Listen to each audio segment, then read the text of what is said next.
Welcome to the academia. Hello friends, आज हम लोग इंडस वैली सिविलाइजेशन के रिलीजन को पढ़ेंगे।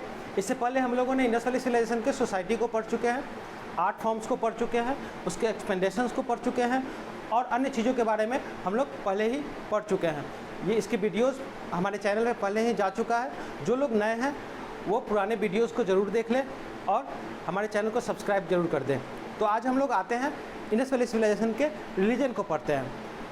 किसी भी रिलीजन को जानने के लिए, उसके तमाम पक्षों को समझने के लिए हमें साहित्य की ज़रूरत होती है। चूँकि हम लोग अभी प्रोटो हिस्टोरिकल एरा में हैं, तो अभी हमारे पास साहित्य नहीं है। आप जानते हैं कि प्री हिस्टोरिकल, प्रोटो हिस्टोरिकल में हमें केवल और केवल आर्कोलॉजिकल सोर्स पर डिपेंड रहना पड़ता है। तो यहाँ भी हमें जो आर्कोलॉजिकल सोर्स, जो भी उत्खनन खुदाई से मिला है, जो सामग्रियाँ प्राप्त हुई हैं, जो नगर अवशेष मिले हैं, उन्हीं के एनालिसिस करते हुए, उन्हीं का अध्ययन करते हुए हम लोग उसके जिस तरह सोसाइटी के पक्षों को समझे थे, आर्ट फॉर्म्स को समझे थे, उसी तरह रिलीजन को भी समझेंगे। इंडस वैली सिविलाइजेशन के धर्म को समझने से पहले एक चीज़ हम समझ लेते हैं कि किसी रिलीजन को समझने के लिए ये जानना जरूरी है कि हर रिलीजन का टू साइड्स होते हैं, दो पक्ष होते हैं, एक आउटर साइड, एक इनर साइड, एक बाह्य पक्ष और एक आंतरिक पक्ष। बाह्य पक्ष में, आउटर साइड में आता है पूजा पद्धति, मेथड ऑफ वर्शिप, कैसे हम पूजा करते हैं, पूजा स्थल जैसे मंदिर, मस्जिद, चर्च,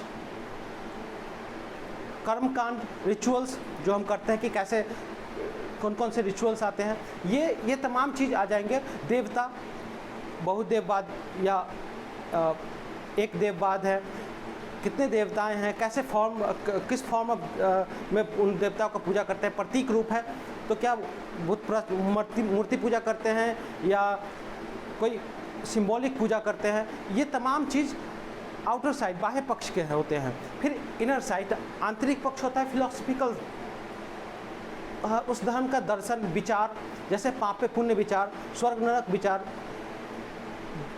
लाइफ आफ्टर डेथ विचार, जीवन के बाद मृत्यु के बाद जीवन के बारे में क्या उनका सोच है, पुनर्जन्म, ये चीज़ें इनर साइड के होते हैं। अब यहाँ पे हम लोग को समझने की ये ज़रूरत है कि इनर साइड जो फिलोसफिकल एंगल है, फिलोसफिकल साइड है, उस चीज़ को समझने के लिए हमें साहित्य पे ज़्यादा जाना होगा।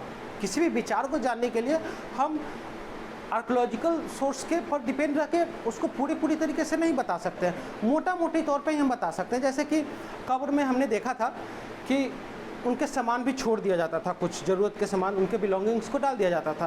तो वो संभव है कि वो लोग लाइफ आफ्टर डेथ के बारे में सोचते होंगे, वो लोग मृत्यु के बाद भी जीवन का कल्पना रखते होंगे। इस तरह के थोड़े बहुत ही कंक्लूजन हम लोग निकाल सकते हैं। उसके फिलोसफिकल एंगल्स को पूरा समझने के लिए हमें आर्कोलॉजिकल साइड पे डिपेंड रहकर नहीं निकाल सकते हैं, एक तार्किक रूप से नहीं बता सकते हैं कि उनके इनर साइड जो आंतरिक पक्ष है धर्म के, वो कैसा था। हम ज़्यादा से ज़्यादा बाह्य पक्ष के बारे में ही बता सकते हैं। जैसे हड़प्पा के किसी भी साइड से कोई भी ऐसा भवन अवशेष नहीं मिला है जिससे हम कह सकते हैं कि यह मंदिर था। हड़प्पा सभ्यता में मंदिर नहीं था, ये निष्कर्ष रूप में कहा जा सकता है, क्योंकि कहीं से भी ऐसा कोई अवशेष मिला नहीं है। तो हड़प्पा सभ्यता में मंदिर नहीं था। बाह्य पक्ष में हम कंक्रीट रूप से कह सकते हैं। रिलीजन के जो तमाम एस्पेक्ट्स है, उसके इम्पोर्टेंट पॉइंट्स क्या क्या हैं। तो एक है मातृदेवी।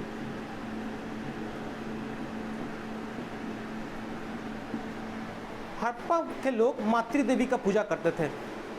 हड़प्पा सभ्यता के तमाम साइड से छोटे छोटे मीन मूर्ति प्राप्त हुए हैं, टेरिकोटा मूर्तियाँ प्राप्त हुई हैं, जिसमें मातृदेवी बहुसंख्यक रूप से दर्शाई गई हैं। आप लोगों ने मूर्तियों के अध्ययन में भी उसको देखा था, पिछले वीडियोस में वो बताया जा चुका है।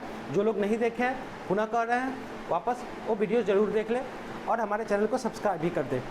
तो मातृदेवी हम लोगों ने देखा है कि हड़प्पा साइड के मेन मूर्तियों में मातृदेवी की खूब दिखाया गया है।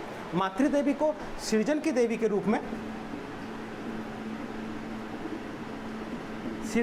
के रूप में उपासना किया जा रहा है।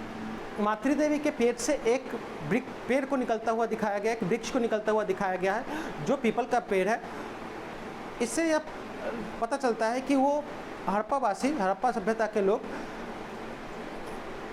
प्रकृति के सृजनात्मक रूप का पूजा करते थे और वो मातृ देवी के रूप में पूजा करते थे। तो मातृ देवी का सृजन की देवी के रूप में पूजा किया जाता है, प्रकृति की देवी के रूप में भी पूजा किया जाता है। आगे बढ़ते हैं, देखते हैं। नेक्स्ट है पशुपति। हड़प्पा सभ्यता के लोग पशुपति का पूजा करते थे। आपने मोहनजोदड़ो के वो फेमस मोहर के बारे में हमने बताया था प्रीवियस वीडियो में।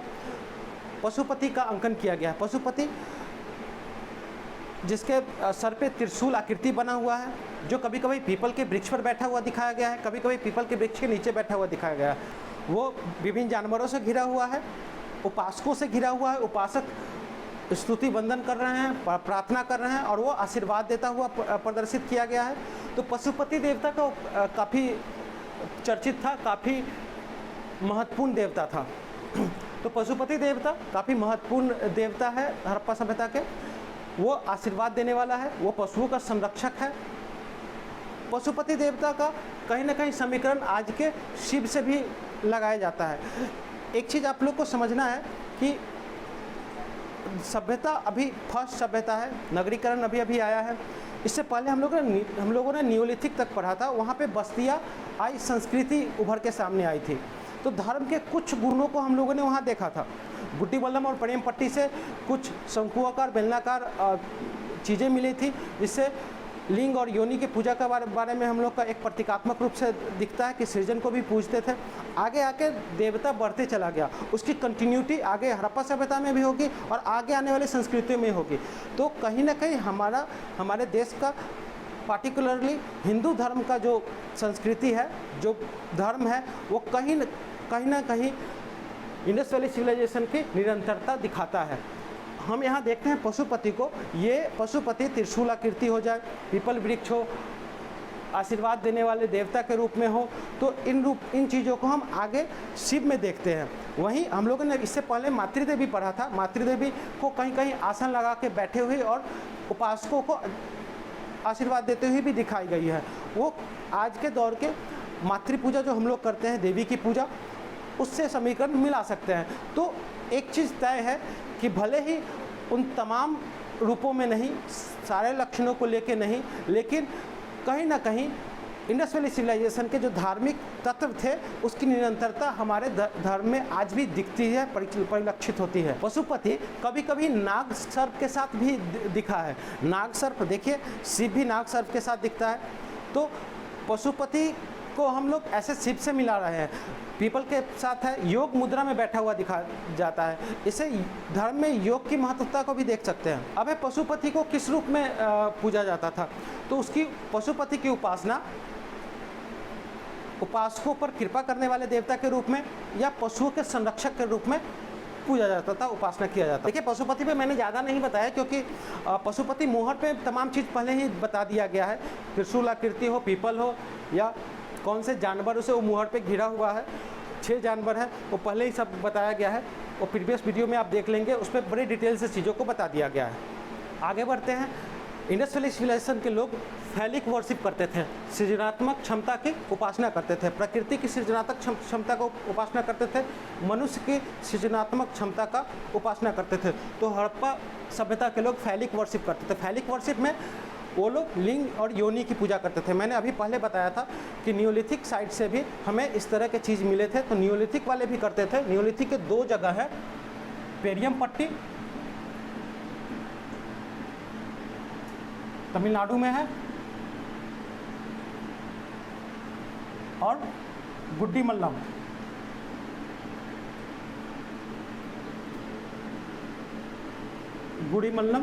ये आंध्र प्रदेश में है। इन 2 जगह से नियोलिथिक काल में नियोलिथिक में इन जगहों से लिंग और योनि का प्रतीकात्मक रूप से मिला था। तो इंडस वैली सिविलाइजेशन के लोग भी वो पूजा करते हैं। वहाँ पे हड़प्पा, रहमान की ढेरी, राखी गढ़ी और किल्ली गुल मोहम्मद, इन 4 जगहों से ये चीज़ें मिले हैं। तो आगे हम कंटिन्यूटी इसका देखते हैं। देखिए, नियोलिथिक में ये शुरू हुआ था, हड़प्पा वाले भी सभ्यता के लोग इसको कर रहे हैं। आज भी देखते हैं कि आज भी पूजा किया जाता है। आज भी लिंग और योनि की पूजा किया जाता है, हर जगह पे आपको मिल जाएगा। शिव के प्रतीक रूप में हम उसकी पूजा करते हैं। ये इसका प्रारंभ हड़प्पा सभ्यता वाले कर चुके हैं। हड़प्पा सभ्यता से पहले भी कहीं कहीं पे नियोलिथिक में इसकी पूजा हो रही थी। तो आप लोग को एक चीज़ ध्यान रखना है कि हड़प्पा सभ्यता वाले लोग फैलिक वर्शिप या सृजनात्मक क्षमता की उपासना भी कर रहे थे। अब आगे है धर्म में जल की महत्वता। धर्म में जल को महत्व दिया जाता था। अनुष्ठानपरक स्नान होते थे, झील और नदी की पूजा की जाती थी। इसके लिए मोहनजोदड़ो में एक विशाल स्नानागार बनाया गया, जिसे ग्रेट बाथ ऑफ मोहनजोदड़ो कहा जाता है। ग्रेट बाथ मोहनजोदड़ो जो है वो 55 मीटर, वो कैंपस जो है 55 मीटर लंबा और 33 मीटर चौड़ा है, जिसके 3 तरफ बरामदे बने हुए हैं। बरामदे पे कमरे बने हुए हैं। जिस तरफ बरामदा नहीं है उस तरफ 2 कुआं बना हुआ है। इसके बीच में पौंड जो है, जो हौद बना हुआ है, हौद वो 12 मीटर लंबा और 7 मीटर चौड़ा है। उसके दोनों तरफ से उतरने के लिए उसमें सीढ़ियाँ बनी हुई हैं। ये 3 मीटर गहरा भी है, 3 मीटर गहरा है ये आपको दिमाग में रखना होगा, क्योंकि ये कभी कभी पूछा जा सकता है कि उसकी लंबाई क्या है, उस पौंड की लंबाई क्या है, कितने गहरा था, कुआं कितने तरफ बरामदे हैं, कितने कुएं थे। तो ये आपको एक बार रखना होगा। ये फिगर अपने दिमाग में रख लीजिए, इससे हो जाएगा। ये जो 2 कुएँ थे ना, एक कुआं से साफ पानी इसमें आता था और एक से दूषित पानी, गंदे पानी दूसरे कुएं में जाता था। ये एक धार्मिक अनुष्ठान के लिए बनाया गया ग्रेट बाथ ऑफ मोहनजोदड़ो था। इसमें किसी भी धार्मिक महत्व के लिए एक अनुष्ठान पर स्नान किया जाता था। उससे पहले पूजा किया जाता था इन कमरों में, क्योंकि इन कमरों से कुछ राख के साक्ष्य मिले हैं, कुछ टेरिकोटा केक मिले हैं। वो सब इशारा करते हैं कि कोई पूजा किया जाता था इन कमरों में स्नान के बाद। जल के इम्पोर्टेंस के बाद अब नेक्स्ट है फायर, अग्नि की इम्पोर्टेंस। देखिए, जल का इम्पोर्टेंस मैंने अभी बताया था कि इंडस वैली सिविलाइजेशन के जो धर्म के जो एस्पेक्ट्स हैं, जो फीचर्स हैं, वो कहीं ना कहीं कंटिन्यूटी लिए हुए हैं आज के दौर में भी। हम लोग ने देखा कि ग्रेट बाथ ऑफ मोहनजोदड़ो में अनुष्ठान पर स्नान करते थे लोग। आज भी हिंदू धर्म में देखा जाता है कि किसी भी अनुष्ठान, किसी भी व्रत या त्यौहार होता है, उसमें स्नान का एक इम्पोर्टेंस होता है। ठीक है, अभी भी देखते हैं कि कोई व्रत रखता है या नवरात्रा हो या कोई भी चीज़ हो, उसमें स्नान होता है एक, और वो अनुष्ठान परक स्नान होता है। तो इसको भी हम कंटिन्यूटी में देखते हैं। फिर नेक्स्ट है फायर। वहाँ फायर का भी इम्पोर्टेंस था, आज भी फायर का इम्पोर्टेंस है। वैदिक लोग जब आएंगे तो यज्ञों का इम्पोर्टेंस बढ़ जाएगा और अग्नि को माध्यम कहा जाएगा। वो मीडियम हो गए देवताओं को खुश करने के लिए। आगे ये कंटिन्यू है, आज भी हम लोग हवन करते हैं, अग्नि की आज भी इम्पोर्टेंस है। तो धर्म की जो फीचर्स है वो कहीं ना कहीं कंटिन्यूटी लिए हुए हैं इंडस वैली सिविलाइजेशन के समय से ही। क्वेश्चन अगर पूछा जाए कि क्या हम अपने धर्म में, आज के धर्म में कंटिन्यूटी देखते हैं इंडस वैली सिविलाइजेशन के? हाँ, कई एस्पेक्ट्स में देखते हैं। हम लोगों ने मातृदेवी, पशुपति देवी, नाग सर्प, पीपल पे देखे, मातृदेवी के पेट से भी पीपल निकलता हुआ दिखाया गया है। आगे देख रहे हैं कि पशुपति भी पीपल पर बैठा हुआ है, पीपल के नीचे बैठा हुआ है। पीपल के इम्पोर्टेंस आज भी धर्म में है। तो वो कंटिन्यूटी पीपल का भी वहीं से है, नाग का भी कंटिन्यूटी है, स्नान का भी कंटिन्यूटी है, नदी या झील की पूजा की, अग्नि का भी कंटिन्यूटी है। तो इंडस वैली सिविलाइजेशन में फायर का इम्पोर्टेंस था। फायर के इम्पोर्टेंस को बताने के लिए हमारे पास 7 फायर अल्टार्स मिले हैं कालीबंगा में। 7 अग्नि कुंड मिले हैं एक लाइन में। 7 फायर अल्टार्स इन रॉ कालीबंगा से प्राप्त हुआ है। इन 7 अग्नि कुंड में जो मिला है उसमें राख मिला है पहले तो, और पशु पक्षी के हड्डियां मिली हैं। जो हड्डियां मिली हैं वो उन पे कटे हुए का निशान है। तो ऐसा प्रतीत होता है कि उनकी बलि दिया गया था और अग्नि को समर्पित किया गया था। उन्हीं अग्नि कुंडों में, फायर अल्टार्स में, कुछ टेरिकोटा केक मिला है। तो उस पर चित्रित किया गया है पशु पक्षी का बलि देते हुए का। इससे स्पष्ट होता है कि इंडस वैली सिविलाइजेशन में बलि दिया जाता था, बलि प्रथा भी था। उसकी भी कंटिन्यूटी हम देख रहे हैं आज के दौर में। आज तक बलि अभी भी दिया जाता है, पहले से हालांकि कम गया है बलि प्रथा, लेकिन बलि का अभी भी कंटिन्यूटी है। बलि की जो शुरुआत हम लोग देखते हैं हिस्टोरिकली, वो यहाँ देखते हैं 7 फायर अल्टार्स ऑफ कालीबंगा में देखते हैं। साथ ही यह इंडस वैली सिविलाइजेशन के कुछ और साइट से भी प्राप्त हुआ है, लोथल, संघोल और बनावली से। लोथल से 3 अग्निकुंड प्राप्त हुए हैं, बनावली और संघोल से 1-1 अग्निकुंड प्राप्त हुए हैं। इन अग्निकुंडों में भी, इन फायर अल्टार्स में भी राख मिले हैं, पशु पक्षी की हड्डियां मिली हैं जिस पे कटे हुए का निशान है, टेरिकोटा केक मिला है जिस पे बलि देते हुए को प्रदर्शित किया गया है, चित्रित किया गया है। हम देखते हैं इस प्रकार फायर, अग्नि की इम्पोर्टेंस धर्म में। धर्म अभी भी देवताओं को खुश करने के लिए फायर का यूज करते थे। कालीबंगा के साथ नेक्स्ट पशु, एनिमल। लोग पेड़ों के साथ एनिमल की भी इम्पोर्टेंस है रिलीजन में, आज भी एनिमल की इम्पोर्टेंस है रिलीजन में। अभी देख रहे हैं गाय इम्पोर्टेंट है, उसी तरीके से उस समय भी रिलीजन में कुछ जानवर इम्पोर्टेंट थे। जानवरों में 2 प्रकार के जानवर थे, एक जो वास्तविक थे, जो रियल में थे, एक काल्पनिक इमेजिनरी पशु था, जैसे यूनिकॉर्न। वास्तविक पशु में वृषभ इम्पोर्टेंट था, उसी तरह हम्प्ड बुल जो जिसको कहा गया है कुबरदार जो वृषभ था, वो वही काल्पनिक पशु में यूनिकॉर्न फेमस था। यूनिकॉर्न ऐसा कोई जानवर था नहीं, वो लोग एक कल्पना में उस देवता को रखता था और वो सबसे इम्पोर्टेंट देवता है यूनिकॉर्न।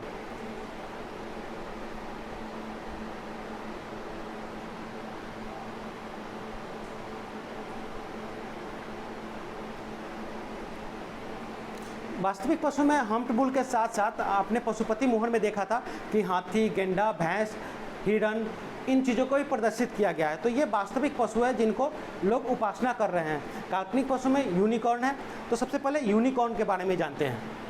यूनिकॉर्न है, ये धार्मिक महत्वता में, रिलीजियस इम्पोर्टेंस में नंबर 1 है। ये इस कुबर रहित है, हम्प नहीं, हम्प बुल है जो कुबर वाले जो सांड है वैसा नहीं है। ये हम्प नहीं है, इसमें यूनिकॉर्न एक सिंगी जानवर है, नंबर 1 पे है। ये एक पवित्र चौकी पर बैठा हुआ दिखाया गया है, हमेशा सर पे कोई आभूषण पहना हुआ दिखाया गया है। इसके सामने कुछ उपासक हाथ स्तुति करते हुए, बुदबुदाते हुए प्रदर्शित किया गया है। सामने हमेशा एक धूपदानी दिखाया गया है। हड़प्पा सभ्यता के मोहरों पर सबसे अधिक यही है, यूनिकॉर्न ही है। सभ्यता के जितने भी मोहर प्राप्त हुए हैं उन तमाम मोहरों पर सबसे अधिक प्रदर्शित किया जाने वाला जानवर यूनिकॉर्न है। तो ये यूनिकॉर्न सबसे इम्पोर्टेंट देवता है। इसके बारे में जो फीचर्स है मैंने बता दिया। धूपदानी इसको सामने रखा गया है, पवित्र चौकी पर बैठा हुआ है, उपासकों से घिरा हुआ है, उपासक इसके सामने स्तुति कर रहे हैं, बुदबुदा रहे हैं। ये सर पे एक आभूषण पहने हुए हैं, एक श्रृंगी जानवर है। तो यूनिकॉर्न इस रूप में इम्पोर्टेंट है। नेक्स्ट है हम्प बुल। हम्प बुल जो है इसको मोहरों पर कम दिखाया गया है।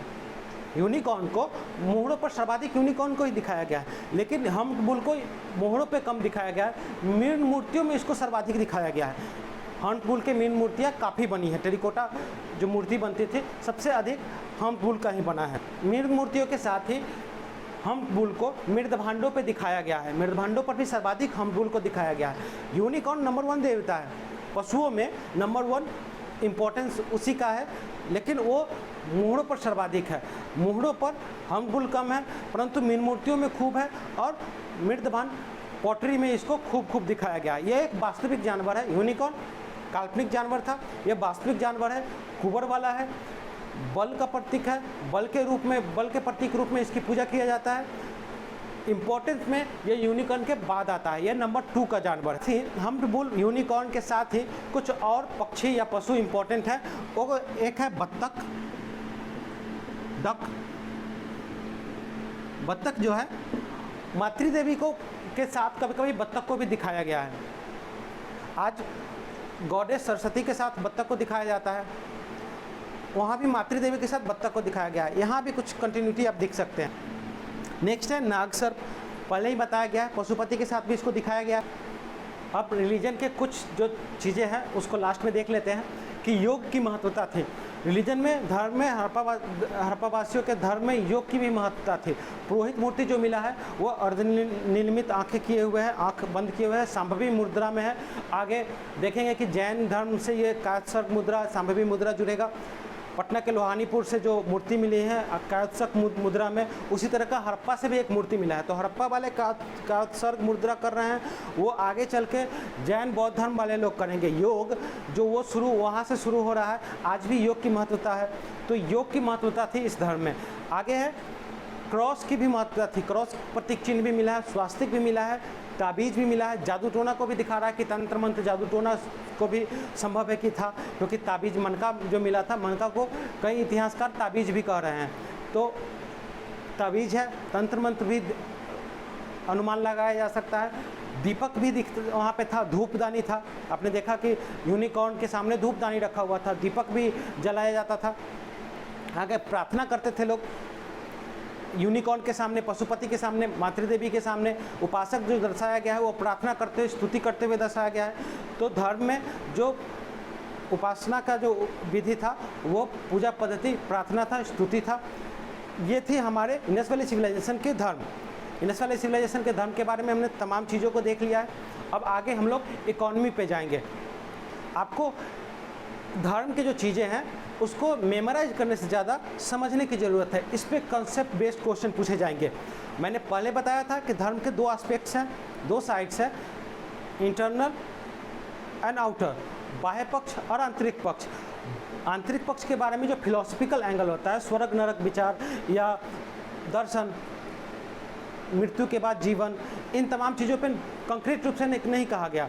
परंतु बाह्य पक्ष के बारे में हमने ऑलमोस्ट चीज़ों को क्लियर किया। जितने भी चीज़ें मिली वहाँ तक हम लोगों ने क्लियर कर लिया है। इनसे जुड़े जितने भी प्रश्न होंगे इससे बन जाएंगे। तो आप लोग को इन कंसेप्ट्स को समझना होगा, चाहे वो पशुपति के बारे में हो, धर्म की निरंतरता के बारे में हो, अग्नि जल के बारे में हो। आप लोगों ने देखा कि देवता हैं, टेरिकोटा केक पे, मोहरों पे, मूर्तियों में देवता प्रदर्शित किए जाते हैं, परंतु मंदिर नहीं है। मंदिर नहीं है तो पुरोहित भी नहीं है।